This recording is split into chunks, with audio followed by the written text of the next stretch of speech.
ನಾಡಿನ ಸಹೃದಯಿ ಬಾಂಧವರೇ, ತಮಗೆಲ್ಲರಿಗೂ ವಿಜೃಂಭಣೆಯ ಗಣೇಶೋತ್ಸವ ಶೋಭಾಯಾತ್ರೆಗೆ ಆತ್ಮೀಯ ಸ್ವಾಗತ. ಇದು ಶಾಂತಿನಿಕೇತನ ಯುವಕ ಸಂಘದ 47ನೇ ವರ್ಷದ ಹೃದಯ ತುಂಬಿದ ಕಲಾಕಾಣಿಕೆ.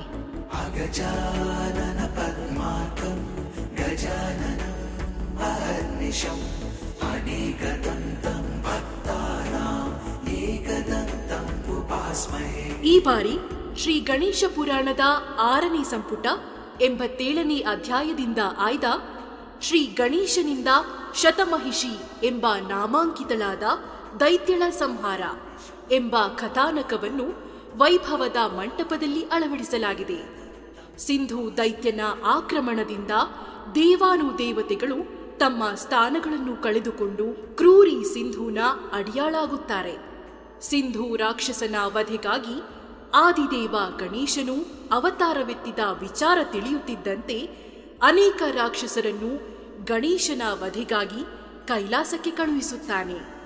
ವ್ಯೋಮಾಸುರನೆಂಬ ರಾಕ್ಷಸನು ಪ್ರಚಂಡ ಶಕ್ತಿಯಿಂದ ಗಣೇಶನನ್ನು ಹಿಂಸಿಸುವ ಸಮಯದಲ್ಲಿ ಮಹಾಗಣಪತಿಯಿಂದ ಹತನಾಗುತ್ತಾನೆ. ವ್ಯೋಮಾಸುರನ ಸಹೋದರಿ 100 ಕೋಣಗಳನ್ನು ಏಕಕಾಲದಲ್ಲಿ ಭಕ್ಷಿಸಿ ಶತಮಹಿಷಿ ಎಂಬ ನಾಮಾಂಕಿತೆಯಾಗಿದ್ದು, ತನ್ನ ಸಹೋದರ ವ್ಯೋಮಾಸುರನ ಹತ್ಯೆಯ ಪ್ರತಿಕಾರಕ್ಕಾಗಿ ಕೈಲಾಸಕ್ಕೆ ತೆರಳಿ ಮಹಾಗಣಪತಿಯಿಂದ ಹತಳಾಗುವ ಪುಣ್ಯ ಕಥಾಹಂದರವನ್ನು ನಿಮ್ಮ ಮುಂದೆ ಪ್ರಸ್ತುತಪಡಿಸುತ್ತಿದ್ದೇವೆ.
ಎಲ್ಲ ದಾನವ ಕುಲೋತ್ತಮಳೆ, ಎಲ್ಲಿರುವೆ?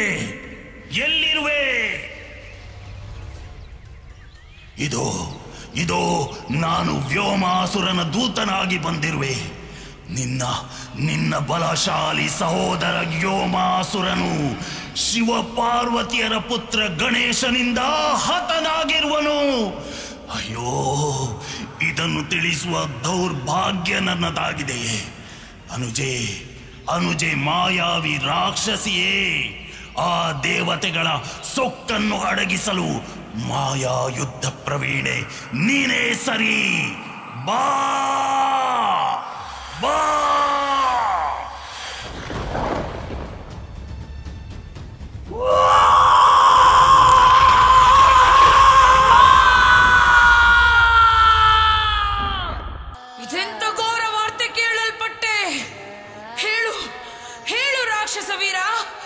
ನೀನು ಹೇಳುತ್ತಿರುವುದು ಸತ್ಯವೇ?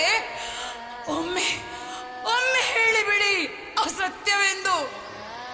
ಲೋಕವನ್ನು ನಡುಗಿಸಬಲ್ಲ ನನ್ನ ಸಹೋದರ ವ್ಯೋಮಾಸುರ ಆ ಪುಟ್ಟ ಬಾಲಕ ಗಣೇಶನಿಂದ ಹತನಾದನೆ. ಇದು ಅಸಾಧ್ಯ, ಅಸಾಧ್ಯ, ಅಸಾಧ್ಯ. ಅಗ್ರಜ ವ್ಯೋಮಾಸುರ, ಇದು ನಿನ್ನ ಸಹೋದರಿಯಾದ ನಾನು ಶಪಥಗೈಯುತ್ತಿರುವೆ. ನಿನ್ನ ಸಾವಿಗೆ ಸಾವಿನ ರೂಪದಲ್ಲೇ ಉತ್ತರಿಸಿ ಬರುವೆ. ಪ್ರತಿಕಾರ ತೀರಿಸದ ಹೊರತು ವಿರಮಿಸಲಾರೆ. ಹಸಿವು, ಹಸಿವು, ಹಸಿವು. ಏನಿದೆ ಭುಜಿಸಲು? ಹಸಿವನ್ನೇ ಮುಂದಿಟ್ಟು ಹುಟ್ಟಿದವಳು ನಾನು. ಮೊದಲು ಹಸಿವೆಂಬ ಕ್ಷುದ್ರ ಬಾಧೆಯನ್ನು ಉಪಶಮನಗೊಳಿಸುವೆ. ಅಲ್ಪಹಾರ ನನಗೆ ಎಲ್ಲಿ ಸಾಕು, ಅಗಾಧ ಘನ ಭೋಜನವೇ ಬೇಕು.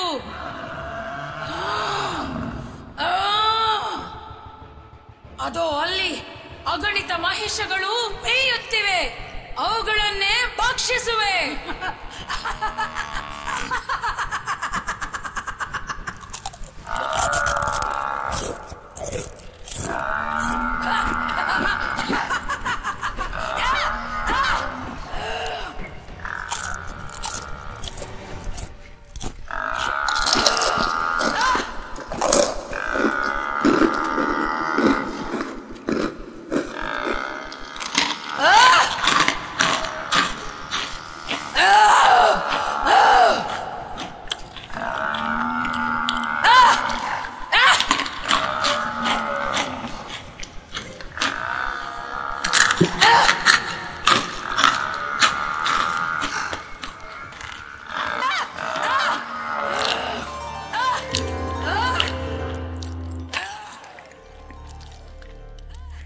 ಅಬ್ಬಾ, ಇವಳದೆಂತಹ ಭೋಜನ!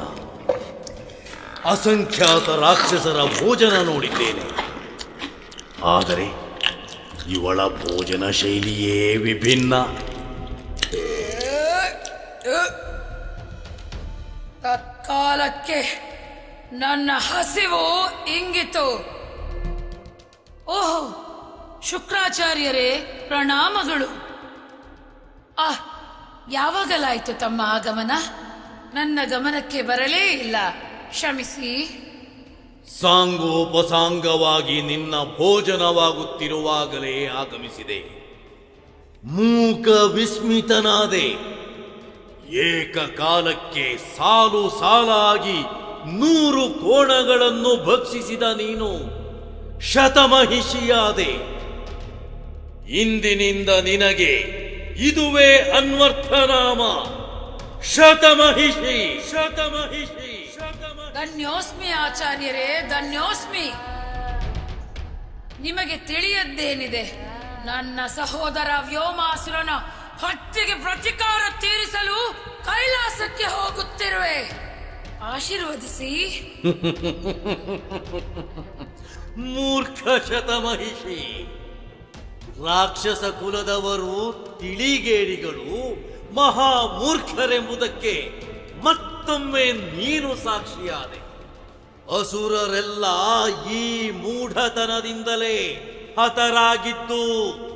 ಅಮಾವಾಸ್ಯೆಯ ಮುಸ್ಸಂಜೆಯ ಹೊತ್ತಿನಲ್ಲಿ ಕಾರ್ಗತ್ತಲಿನ ಬಣ್ಣ ಹೊತ್ತು ಅಕರಾಳ ನಿಕರಾಳ ಕುರೂಪಿ ಎಂದು ಕುಖ್ಯಾತಿ ಪಡೆದ ನನ್ನನ್ನೇ ಮೂರ್ಖಳೆಂದು ಹಂಗಿಸುವಿರಾ?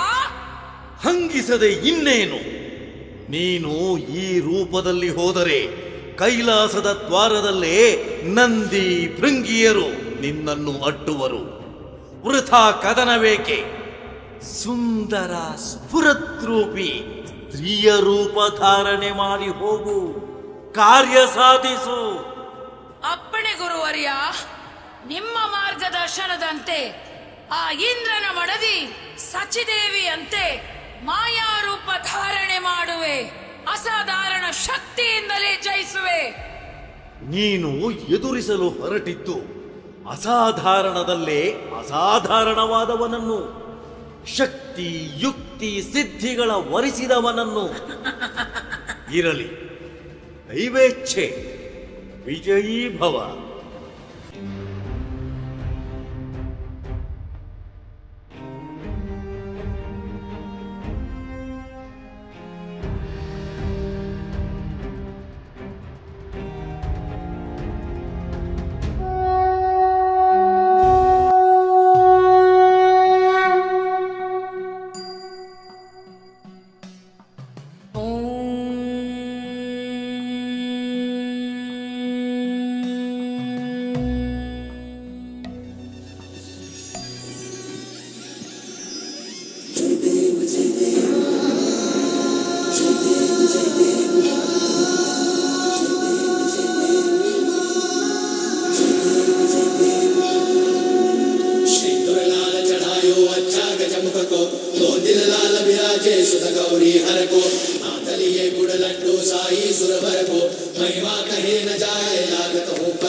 ಜಗನ್ಮಾತೆ, ನಿನ್ನ ಚರಣ ಪದ್ಮಗಳಿಗೆ ನಮೋ ನಮಃ. ಅಂಗನೆ, ಯಾರಮ್ಮ ನೀನು? ಇದೇಕೆ ಹೀಗೆ ಚಿಂತಾಕ್ರಾಂತಳಾಗಿರುವೆ? ನಿನಗೊದಗಿದ ಸಂಕಷ್ಟವಾದರೂ ಏನು ಲಾವಣ್ಯವತಿ? ಜಗಜ್ಜನನಿಯೇ, ನನ್ನನ್ನು ಶಚಿದೇವಿ ಎನ್ನುವರು. ಸಿಂಧೂ ದೈತ್ಯನಿಂದ ನನ್ನ ಪತಿ ಸೆರೆ ಹಿಡಿಯಲ್ಪಟ್ಟಂದಿನಿಂದ ನೊಂದು ಜರ್ಜರಿತಳಾಗಿರುವೆ ಮಾತೆ. ಶೋಕಿಸದಿರು ಇಂದ್ರಾಣಿ. ಸಿಂಧೂ ದೈತ್ಯನ ಅಂತ್ಯಕಾಲ ಸನ್ನಿಹಿತವಾಗುತ್ತಿದೆ. ಅವನನ್ನು ದಮನಿಸುವ ಮಹಾನ್ ಶಕ್ತಿಶಾಲಿಯ ಜನನವಾಗಿದೆ. ತಾಳ್ಮೆಯಿಂದಿರು. ಇವನೇ ಆ ಆದಿದೇವ ವಿಶ್ವಂಭರ. ಮಾತೆ ಅಂಬಿಕೆ, ಆ ಮುದ್ದು ಕಂದನನ್ನು ನಾನು ಸಮೀಪದಿಂದ ನೋಡಬಹುದೇ? ಗಣೇಶನನ್ನು ಕ್ಷಣಕಾಲ ಅಪ್ಪಿ ಮುದ್ದಾಡಿ ನನ್ನ ಬಾಧೆಯನ್ನು ಶಮನಗೊಳಿಸಿಕೊಳ್ಳಲೇ? ಓಹೋ, ಅದಕ್ಕೇನು? ನಿನ್ನ ದುಃಖ ನನ್ನ ಪುತ್ರನಿಂದ ತಣಿಯುವುದಾದರೆ ಇದೋ ಲಾಲಿಸು ಕಂದನನ್ನು. ಜೋಪಾನ, ಇವನು ತ್ರಿಕಾಲಜ್ಞಾನಿ, ತ್ರಿಲೋಕವ್ಯಾಪಿ. ಬಾ ಕಂದ, ಬಾ. ಬಾ ಕಂದ, ನನ್ನ ಎಲ್ಲ ಆಸೆ ಪೂರೈಸಿಕೊಳ್ಳುವೆ. ಎಲ್ಲದಕ್ಕೂ ಒಂದು ಅಂತ್ಯ ಇಡುವೆ. ನನ್ನ ಸಹೋದರನ ಸಂಹರಿಸಿದ ಈ ಬಾಲಕನನ್ನು ಪಾತಾಳ ಲೋಕದಲ್ಲಿ ಬಚ್ಚಿಡುವೆ.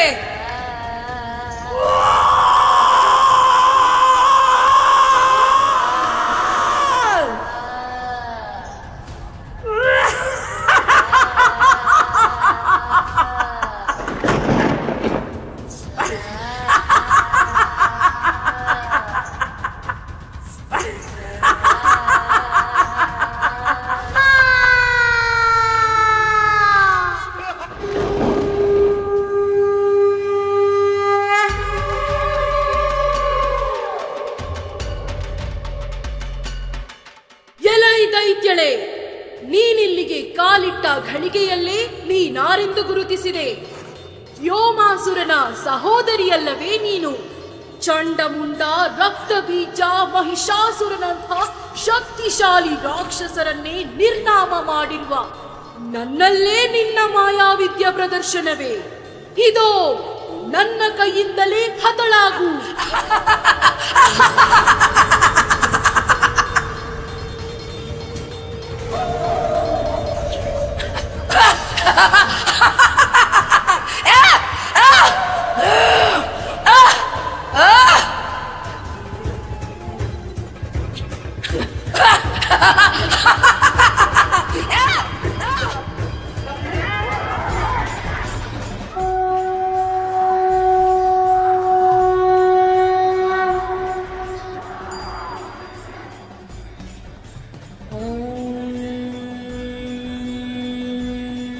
ಪಾರ್ವತಿ, ಕೋಪಗೊಳ್ಳದಿರು, ಸಹನೆಯಿಂದ ಯೋಚಿಸು.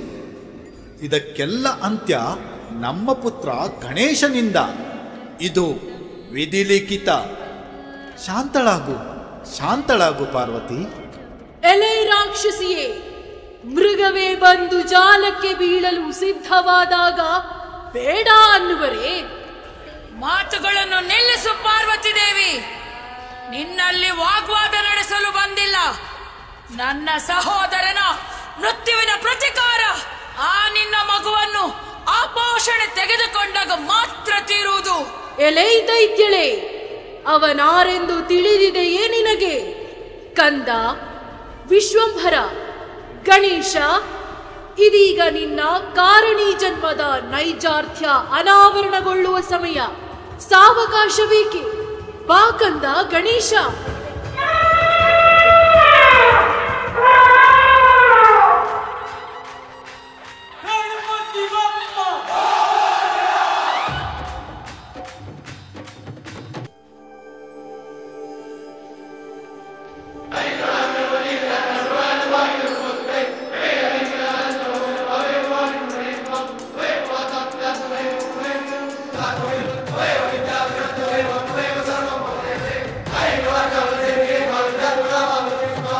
ಗಣೇಶ, ಪ್ರದರ್ಶಿಸು ನಿನ್ನ ಶೌರ್ಯವನ್ನು. ನಿಮ್ಮ ಆಜ್ಞೆಯಂತೆ ಆಗಲಿ ಜನನಿ ಜನಕರೇ. ವಿಜಯೀ ಭವ ಪುತ್ರ, ವಿಜಯೀ ಭವ.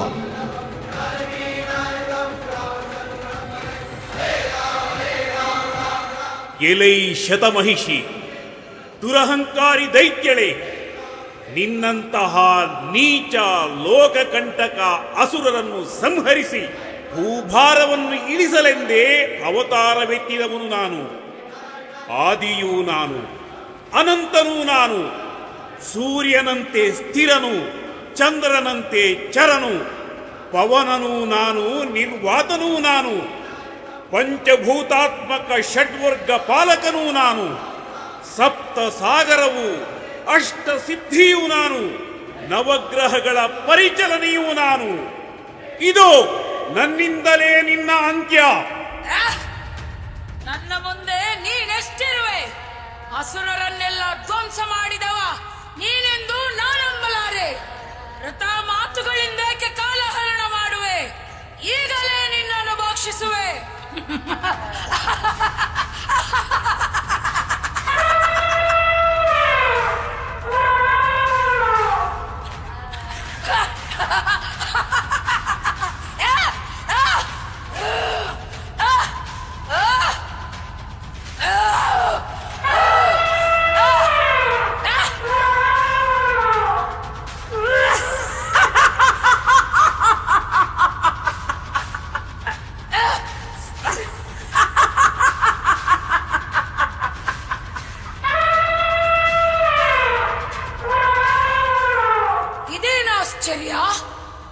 ನಭೋಮಂಡಲ ಭೂಮಿಯನ್ನೇ ಆಕ್ರಮಿಸಿ ನಿಂತಿಹನಲ್ಲ. ನಾನೇ ಮಾಯಾವಿದ್ಯೆ ಪ್ರವೀಣೆ, ನೀನು ನನ್ನನ್ನು ಮೀರಿಸಿದವನು. ನಾನೇನು ಅಂಜಿಕೆಯಿಂದ ಓಡಿ ಹೋಗುವವಳಲ್ಲ.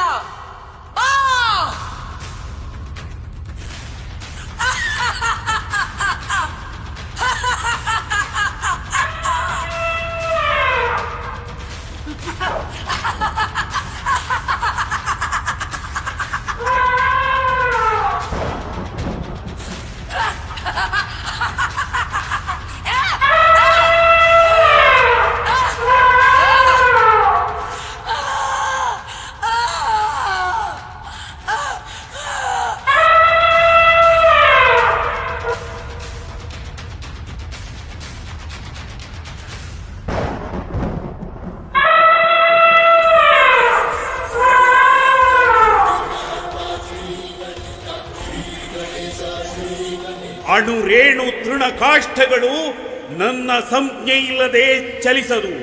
ಪರಿಭ್ರಮಣ ಪರಿಕ್ರಮಗಳು ನನ್ನಿಂದಲೇ. ಸಕಲ ಸೃಷ್ಟಿಗೆ ಕಾರಣೀಕರ್ತನಾದ ಚತುರ್ಮುಖ ಬ್ರಹ್ಮನೂ ನಾನೇ.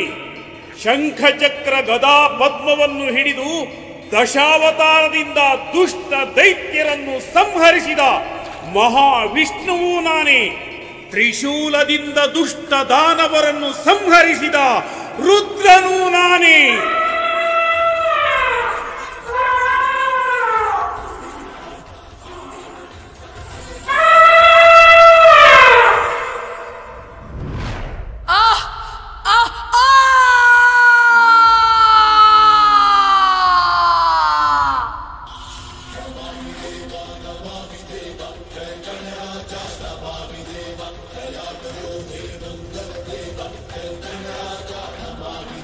ಕಂದ, ಗಣೇಶ, ಶಾಂತನಾಗು. ಆದಿದೇವ, ನಿನ್ನ ಅವತಾರದ ಕಾರಣಗಳು ಒಂದೊಂದಾಗಿ ಪರಿಹಾರವಾಗುತ್ತಿದೆ.